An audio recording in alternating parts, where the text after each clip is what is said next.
آپ فرض روزہ بھی توڑ سکتے ہیں اگر آپ سفر میں روزہ نہیں نبھا سک رہے، یعنی بیماریوں کے بغیر بھی، یعنی آپ چاہ رہے ہیں کہ بھئی میں تو اب یہ چلا نہیں سکتا. ایون ابو داؤد میں حدیث ہے نبی اسلام کو قے آ گئی، آپ نے روزہ افطار کر لیا، حالانکہ قے سے روزہ نہیں ٹوٹتا. ترمذی میں حدیث ہے کہ جو خود قے کرے انگلی ڈال کے اس کا ٹوٹتا ہے، جس کی آٹومیٹکلی ہے نہیں، لیکن نبی اسلام نے روزہ افطار کر لیا.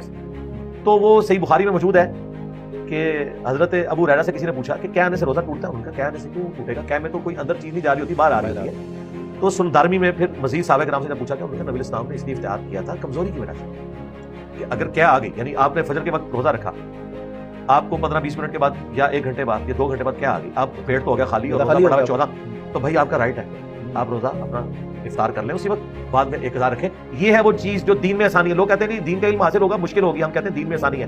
اور اس میں ان علماء کے لیے بھی ایک اللہ کی طرف سے ایک سمجھنے سختی ہے جو یہ پبلک میں مشہور کرتے ہیں کہ جی لوگوں کو آسانیاں بتائیں گے تو لوگ اپنی مرضی کا دین کریں. اور اللہ تو چاہتا ہے آسانی.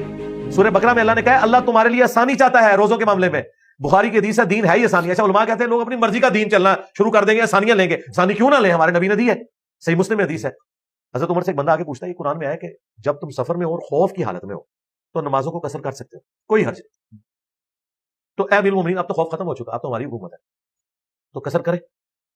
تو حضرت عمر کہتے ہیں میں نے یہی سوال خود رسول اللہ سے پوچھا تھا. تو نبی اسلام نے فرمایا اے عمر اللہ نے آسانی دی ہے، لے لو. حالانکہ اب خوف نہیں ہے لیکن آسانی تو باقی ہے نا. یہ علماء پبلک کو مشکل بتا کے کہتے ہیں میں